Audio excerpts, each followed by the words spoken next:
जवाहरात का खजाना। सैकड़ों बरस गुजरे, ईरान के मुल्क पर एक बादशाह कबाद कामरान हुकूमत करता था। शहर मदाइन इसका दारुल हुकूमत था। इसकी हुकूमत में रईत खुशहाल थी। अमीर गरीब सब चैन की बांसुरी बजाते थे। कबाद बड़ा बहादुर और इंसाफ करने वाला बादशाह था। उसे रियाया की बेहतरी और आराम की हर वक्त फिक्र रहती। यही वजह थी कि सब इससे खुश थे और इसकी सलामती और लंबी उम्र की दुआएं मांगा करते। कबाद के 40 वजीर थे। वजीर आजम यानी सबसे बड़े वजीर का नाम अलकश था। ये बहुत अक्लमंद था और बादशाह हुकूमत के काम उसी के मशवरे से करता था। वजीरों के अलावा बादशाह के दरबार में 700 आलम और 700 नजूमी भी थे। ये लोग बादशाह को दानाई की बातें बताते थे। उन्हीं दिनों शहर मदाइन में हजरत दानियाल अलैहिस्सलाम की औलाद में से एक निहायत नेक और सीधा सादा शख्स भी रहता था। उसका नाम ख्वाजा बखत जमाल था। वो नुजूम में इस कदर माहिर था कि लोग दूर दूर से इसके पास अपनी किस्मत का हाल मालूम करने के लिए आते थे। बखत जमाल जो कुछ बताता वो सब सच निकलता। अगर वो चाहता तो अपने इस महर की बदौलत चंद रोज के अंदर अंदर मालदार बन जाता, लेकिन वो लालची ना था, कभी किसी से कुछ ना मांगता। हाँ, जो कोई उसे अपनी मर्जी से कुछ देता वो शुक्रिया के साथ ले लेता। आहिस्ता आहिस्ता ख्वाजा बखत जमाल के इल्म की शोहरत वजीर अलकश के कानों तक भी पहुंची और उसके दिल में बखत जमाल से मिलने की आरजू करवटें लेने लगी। उसने अपने एक गुलाम को बखत जमाल के घर भेजा ताकि वो उसे अपने साथ महल में ले आए, लेकिन बखत जमाल ने गुलाम के साथ जाने से इनकार कर दिया और कहा, अगर वजीर अलकश मुझसे मिलना चाहते हैं तो इन्हें मेरे घर आना चाहिए। मुझे उनसे मिलने की ख्वाहिश नहीं, मैं उनके महल में नहीं जाऊंगा। गुलाम ने यही बात अलकश से जाकर कह दी। इनकश पहले तो गुस्से से लाल पीला हुआ कि एक मामूली आदमी की ये जुर्रत कि वो वजीर के बुलाने पर न आए और टिका सा जवाब दे दे, लेकिन फिर कुछ सोचकर वो खुद ही इसके यहाँ पहुँच गया। बखत जमाल ने उसको बड़ी इज्जत से अपने पास बिठाया, खातिर तवाज़ो की और कहा, जनाब वाला मैं एक गरीब आदमी हूँ, मेरे घर आपका आना मेरी खुश नसीबी है। फरमाए कि मैं आपकी क्या खिदमत कर सकता हूँ। हमने सुना है कि तुम्हें नुजूम में कमाल हासिल है, मुहकम गैब की बातें बनाते हो, क्या तुम हमें ये कमाल सिखाओगे? ये सुनकर ख्वाजा बखत जमाल चंद लम्हे चुप रहा, फिर कहने लगा, जनाब मैं किया और मेरा कमाल किया। बुजुर्गों से जो कुछ मुझ तक पहुँचा है इसे मैंने अपने सीने में महफूज रखा है। अगर आप ये इल्म हासिल करना चाहते हैं तो मुझे क्या इनकार है, लेकिन जनाब को उसके लिए मेरे ही घर आना होगा। हमें तमधारी ये शर्त मंजूर है, वजीर अलकश ने कहा, और फिर ख्वाजा बखत जमाल का इम्तिहान लेने के लिए उससे चंद बातें पूछें, जिनका उसने हिसाब लगाकर ऐसा जवाब दिया कि इनकश हैरत से उसका मुंह तकने लगा, क्योंकि ये वो बातें थी जिन्हें खुद अलकश के सिवा दुनिया में कोई और शख्स नहीं जानता था। अलकश रोजाना बखत जमाल के घर जाता और इससे इल्म नुजूम सीखता। आहिस्ता आहिस्ता उन दोनों में बहुत मोहब्बत हो गई और नौबत यहाँ तक पहुँची कि अगर किसी रोज उनकी मुलाकात न होती तो दोनों बेचैन रहते। बखत जमाल ने अपने दोस्त वजीर अलकश को बड़ी मेहनत से नुजूम की तालीम दी और अलकश सब कुछ बहुत जल्द सीख गया। अब वो भी दूसरों की किस्मत का हाल बताया करता और इसकी बताई हुई बातें भी सच निकलती। एक रोज अलकश ने अपने दोस्त बखत जमाल की तकदीर का हिसाब लगाया तो उसे मालूम हुआ कि आने वाले 40 दिन बखत जमाल के लिए सख्त मनहूस हैं। अगर वो उन 40 दिनों में घर से बाहर निकला तो इसकी जान को खतरा है। ये देखकर वो सख्त परेशान हुआ। वो जानता था कि इसके हिसाब में गलती नहीं हो सकती। वो उसी वक्त बखत जमाल के घर गया और उसे बताया कि आइंदा 40 दिन इसकी जिंदगी में भारी गुजरेंगे। उन दिनों में वो हर गज घर से बाहर ना निकले। ये सुनकर बखत जमाल फिक्रमंद हुआ। उसने भी अपने बारे में हिसाब लगाया तो मैं मालूम हुआ कि अलकश सच कहता है। अब मैं जाता हूँ, इंशाअल्लाह 40 दिन के बाद मुलाकात होगी। अलकश ने कहा, बहुत बेहतर, जो खुदा की मर्जी। बखत जमाल ने जवाब दिया, मैं 40 दिन तक घर ही में रहूंगा और उम्मीद तो यही है कि मेरी जान सलामत रहेगी, आगे अल्लाह जाने। अलकश के जाने के बाद बखत जमाल ने अपने घर का दरवाजा बंद कर लिया और आप एक गोशे में बैठकर इबादत करने लगा। दिन एक एक करके गुजरने लगे, यहाँ तक कि 39वां दिन भी खैरियत से गुजर गया। अब बखत जमाल को इत्मीनान हवा के मनहूस घड़ियां चल गईं। 40वीं रोज वो सुबह सवेरे बेदार हुआ, नहाकर कपड़े पहने और ये सोचकर घर से निकला कि अलकश से मुलाकात करनी चाहिए। वो बेचारा हमेशा मेरे घर आता रहा है और मैं एक मर्तबा भी इसके यहाँ नहीं गया। अलकश से मुलाकात की खुशी में वो ये भी भूल गया कि 40वां दिन पूरा नहीं गुजरा है और अभी आफत की घड़ी इसके सर पर खड़ी है। इसने हिसाब लगाने भी जरूरत महसूस न की और अलकश के महल की जानिब रवाना हो गया। अलकश के महल की तरफ दो रास्ते जाते थे, एक बहर में से और दूसरा दरिया के साथ साथ। बखत जमाल ने सोचा कि शहर के रास्ते से जाना ठीक नहीं, राह में बहुत से लोग मिलेंगे और तरह तरह की बातें पूछकर वक्त जाया करेंगे, इसलिए दरिया की तरफ से जाना चाहिए। ये सोचकर वो उसी रास्ते पर चल पड़ा।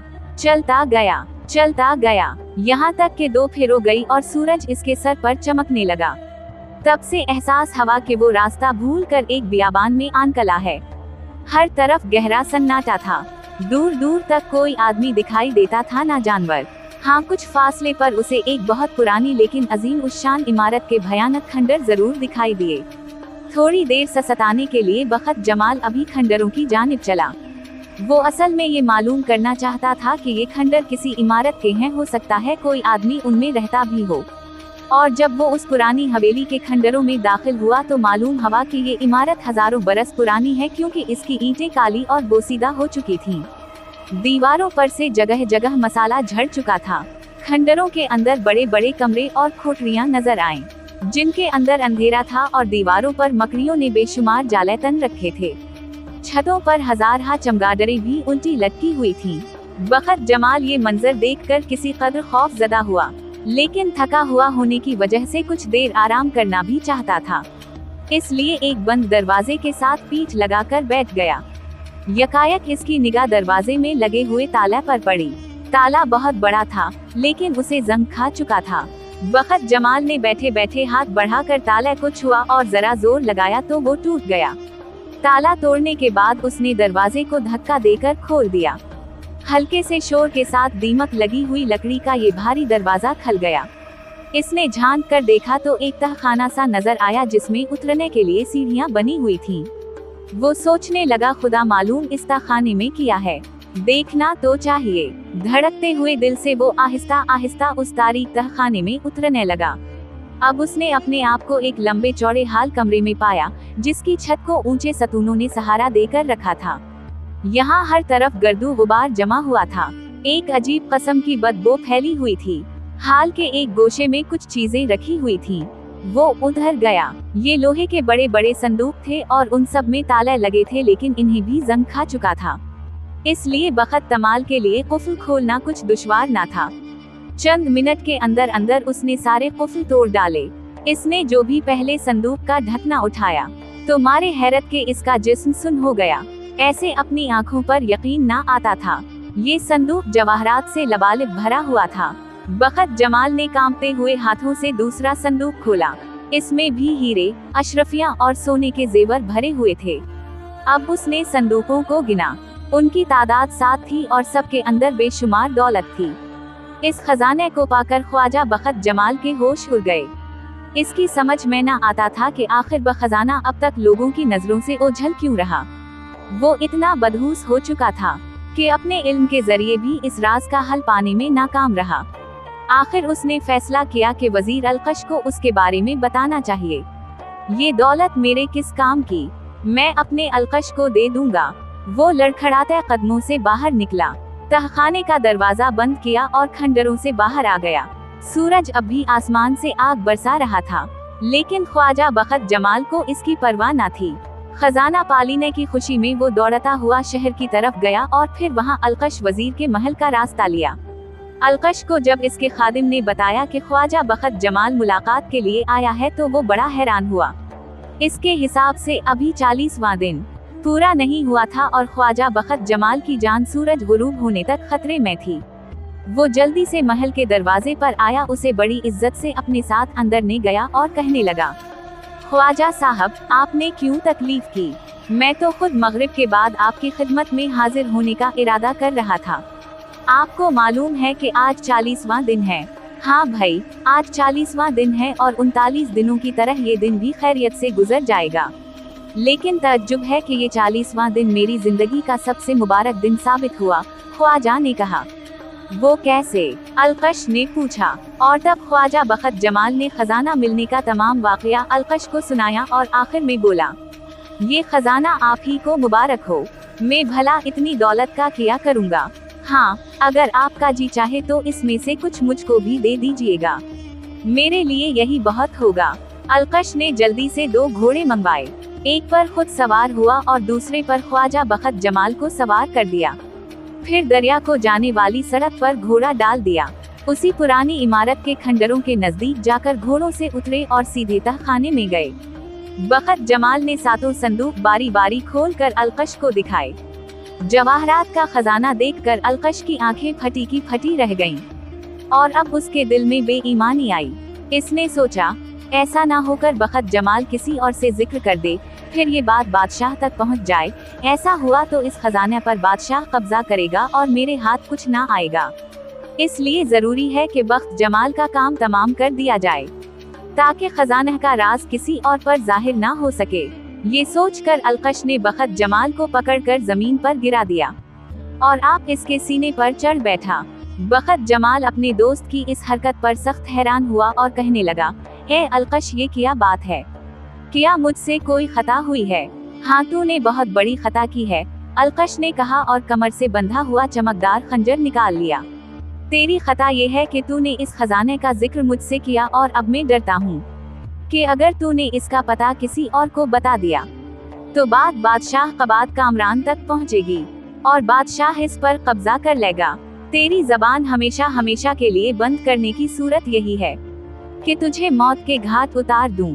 ये सुन के ख्वाजा बखत जमाल की आंखों के आगे अंधेरा छा गया। वो आजजी से कहने लगा, मैं वादा करता हूँ कि इस खजाने के बारे में किसी से जिक्र ना करूँगा। अलकश ने कहका लगाया और बोला, बकवास बंद कर बढ़े, तो अपनी जान बचाने के लिए कस्में खा रहा है। मुझे तेरी कसम का कोई भरोसा नहीं, तुझे मरना है, तैयार हो जा। ख्वाजा बखत जमाल ने बहतरी खुशामद की, मगर बेरहम अलकश को जरा तरस न आया। इसके सर पर शैतान सवार ना और दौलत की चमक दमक ने इसे अंधा कर दिया। जब ख्वाजा ने देखा कि जान बचने की कोई सूरत नहीं और ये जालिम इसका खून बहाए बगैर बाज नहीं आएगा, तो उसने कहा, मेरी एक वसीयत है, इसे पूरा करने का वादा करो तो बयान करूं। बताओ क्या है वो वसीयत? अलकश ने कहा, मेरे घर में अनकरीब बच्चा होने वाला है। ख्वाजा बखत जमाल ने कहा, अगर लड़का पैदा हुआ तो मेरी बीवी से कहना कि उसका नाम बुज़्ज महर रखे। मेरे मरने की खबर मेरी बीवी को ना देना।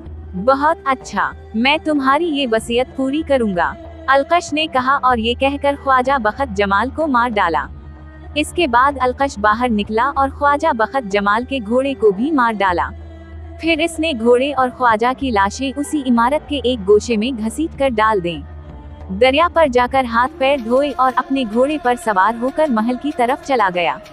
इसे अब ये इत्मीनान था कि कोई दूसरा इस खजाने पर कब्जा नहीं कर सकेगा। महल में जाकर उसने गुलामों और सिपाहियों को जुमा किया और रात की तारीकी में सारा खजाना वहां से उठाकर महल में ले आया। इसके बाद उसने मुल्क के बेहतरीन राजों को बुलाया और इस पुरानी इमारत को गिराकर इसकी जगह एक नई इमारत और बाग बनाने का हुक्म दिया। हजार हाराज, बढ़ई, लोहार और बागबान दिन रात काम करने लगे और चंद महीनों के अंदर अंदर इन्होंने दरिया के किनारे एक आलीशान महल बनाकर खड़ा कर दिया। अलकश महल और इसके बाग को देखकर बेहद खुश हुआ और इसका नाम बाग बेदाद रखा। इस अरसे में उसने ख्वाजा सख्त जमाल की हुई से कह दिया था कि इसके शौहर को एक जरूरी काम के लिए चीन भेज दिया गया है और जाते हुए वो कह गया है कि घर में लड़का पैदा हो तो उसका नाम बुज़्ज महर रखना। कुछ दिन बाद ख्वाजा बखत जमाल के घर एक चांद है लड़के ने जन्म लिया तो इसकी हाँ ने इसका नाम बुज़्ज महर रखा।